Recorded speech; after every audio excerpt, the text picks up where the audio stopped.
बहुत अच्छा प्रॉब्लम है ये प्रॉब्लम। अगर मैं आपको बताऊं तो करंट इलेक्ट्रिसिटी में भी यूज होता है। ये प्रॉब्लम आपका हीट ट्रांसफर में भी ऐसे ही थर्मल कंडक्टिविटी या थर्मल रेजिस्टेंस निकालने के लिए यूज होता है। तो दोनों जगह ही एक अच्छा इंपॉर्टेंस इस प्रॉब्लम का। तो जरा ध्यान देखिए, ये figure shows a conductor of length L having a circular cross section. ये इसका सर्कुलर क्रॉस सेक्शन है। The radius of the cross section varies linearly from A to B. The resistivity of the material is रो।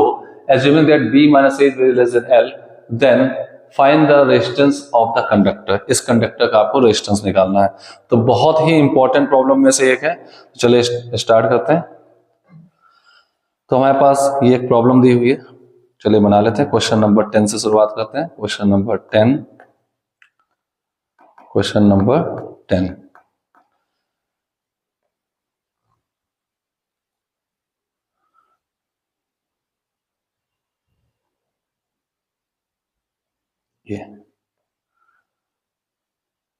ये आपके सामने दिया हुआ है, ये इसकी एक्सिस मान लेंगे।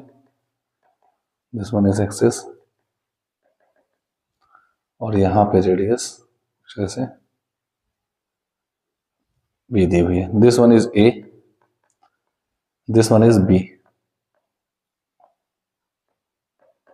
ये रेडियस दी हुई है, राइट। अब आपको इसकी लेंथ एल दी हुई है, length is L and the radius uniformly यहां वेरी कर रही है। तो आप गॉस देखें, करंट अगर यहां से एंट्री करेगी, जैसे जैसे आगे बढ़ती है तो more and more cross section area मिलते जाएंगे। तो जब क्रॉस सेक्शन एरिया कांस्टेंट होता है तो रेजिस्टेंस का फॉर्मूला होता है रो एल अपॉन ए। एल लेंथ होती, रो रेजिस्टिविटी थी, ए एरिया ऑफ क्रॉस सेक्शन। तो कौन सा लेंगे, यहाँ पे एरिया ऑफ क्रॉस सेक्शन है पाई ए स्क्वायर, यहाँ पर है पाई बी स्क्वायर। तो अब ये डाउट आता है कि area of cross section very कर रहा है तो इसको एलिमेंट लेके सॉल्व करना पड़ेगा, ठीक है। तो चलिए हम स्टार्ट करते हैं। सबसे पहले एक काम कर लेते हैं, इसको इंटीग्रेट करना पड़ेगा मुझे। तो मैंने एक ये लाइन ऐसे हॉरिजॉन्टल ड्रॉ कर ली है, दिस वन ऐसे। तो ये लेंथ भी, इतना पार्ट भी ए होगा, रेडियस ए के इक्वल, राइट। और आप देखें तो ये वाला जो पार्ट बचेगा, दिस वन, ये एक लाइन ऐसे ड्रॉ कर लेता हूं, स्ट्रेट लाइन ये आ गई है और इसको मैं डिलीट कर देता हूं, ये पार्ट। तो ये वाला जो पार्ट बचेगा perpendicular part, this one is B minus A and this length is L. तो ये एक एंगल जो थीटा बनेगा, ये tan थीटा आपके पास आएगा b minus a by L. Linearly change हो रही है, इसे मैं b minus a by L इसको लिख सकता हूं। अब मैं यहाँ पे इस पूरे सेगमेंट जो बॉडी दी है उसका एक एलिमेंट लेता हूं यहां से किसी एक डिस्टेंस पर। तो वो डिस्टेंस देख लेते हैं क्या है। ये एल मैंने अलग लिख दिया है और सपोज मैंने यहां से एक x डिस्टेंस पे एक छोटा सा पार्ट ले लिया dx का। ये आपकी ए थी, तो यहां से x डिस्टेंस पर एक छोटा सा पार्ट ले लिया dx विथ का। ये विथ dx है, dx विथ का पार्ट ले लिया। तो गौर देखे तो इतना पार्ट इसका ए होगा, ये इतने पार्ट को मैं क्वेश्चन मार्क कर दूं, क्वेश्चन मार्क वाला पार्ट क्या होगा। तो अगर इस क्वेश्चन मार्क वाले पार्ट की बात करूं तो ये आपके पास आएगा, आप डायग्राम देख सकते हैं, इस छोटे से ट्रायंगल में question mark upon base x, ये tan थीटा होगा। तो यहां से अगर हम देखें tan थीटा जो आएगा क्वेश्चन मार्क अपॉन एक्स होगा। तो क्वेश्चन मार्क हो जाएगा x tan theta, x tan theta, ये देखिए दिस वन।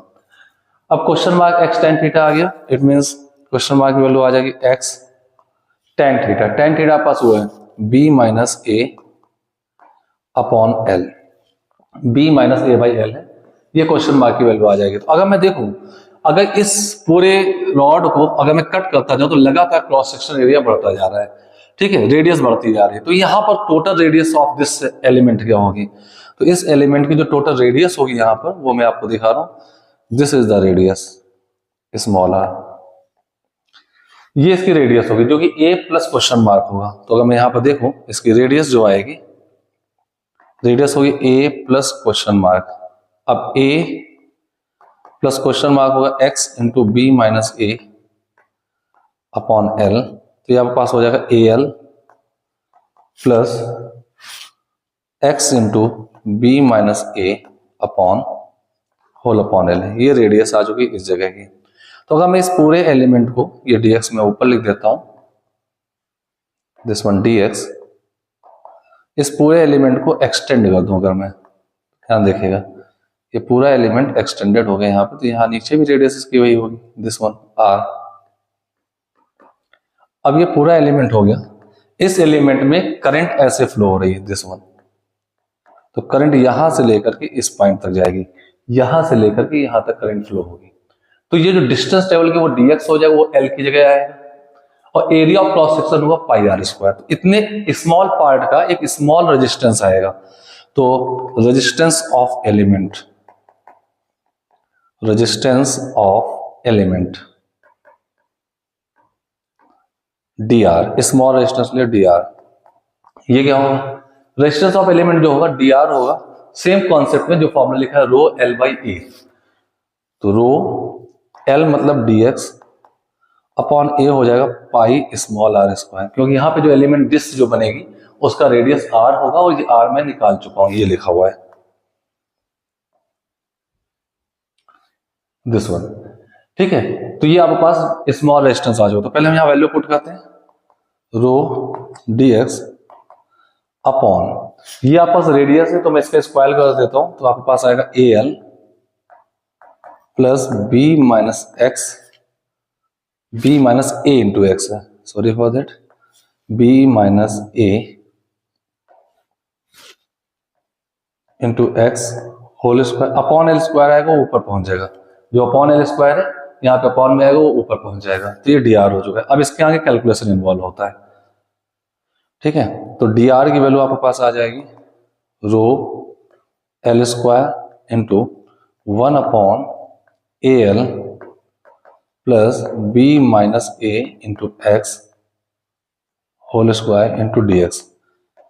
ये अलग अलग इसलिए लिख दिया है क्योंकि वो वाला टर्म में आप देख पा रहे हैं, इस टर्म में x अंदर इन्वॉल्व है, तो x के रिस्पेक्ट में इंटीग्रेशन कुछ होना है। अब मैं टोटल रेजिस्टेंस देखूं तो ऐसे कितनी डिस्टेंस मिल करके इस पूरे रॉड को कवर कर देती, तो x इक्वल टू 0 से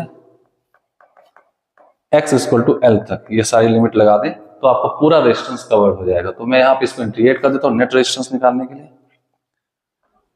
0 टू l, तो 0 टू कैपिटल R हो जाएगा। This implies that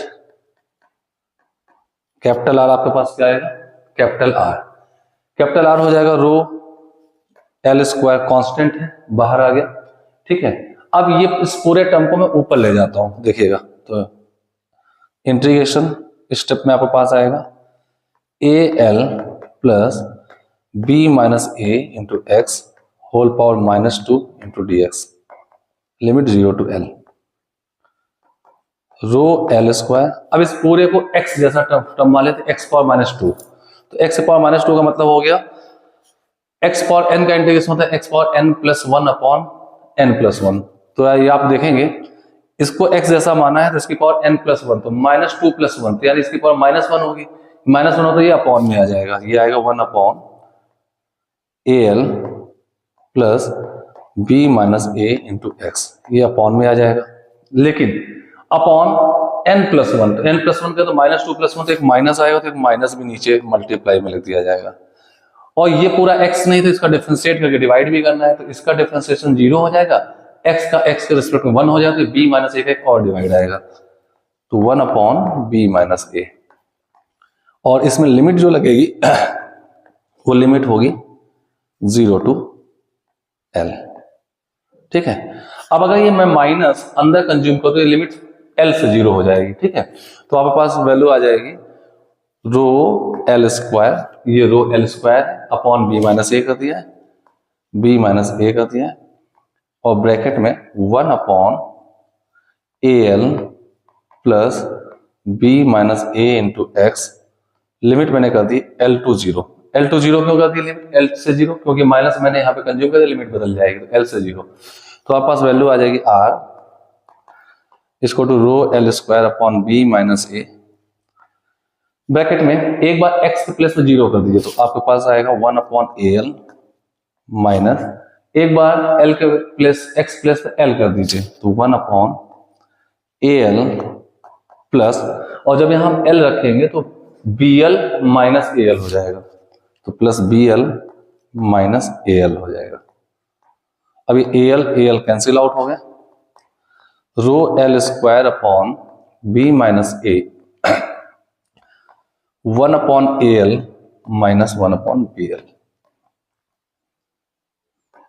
rho L square upon B minus a, नीचे ए बी एल लिया जाए तो आप पास आएगा B minus A, and this B minus A cancel out, this L cancel out, then your answer becomes R equal to rho L upon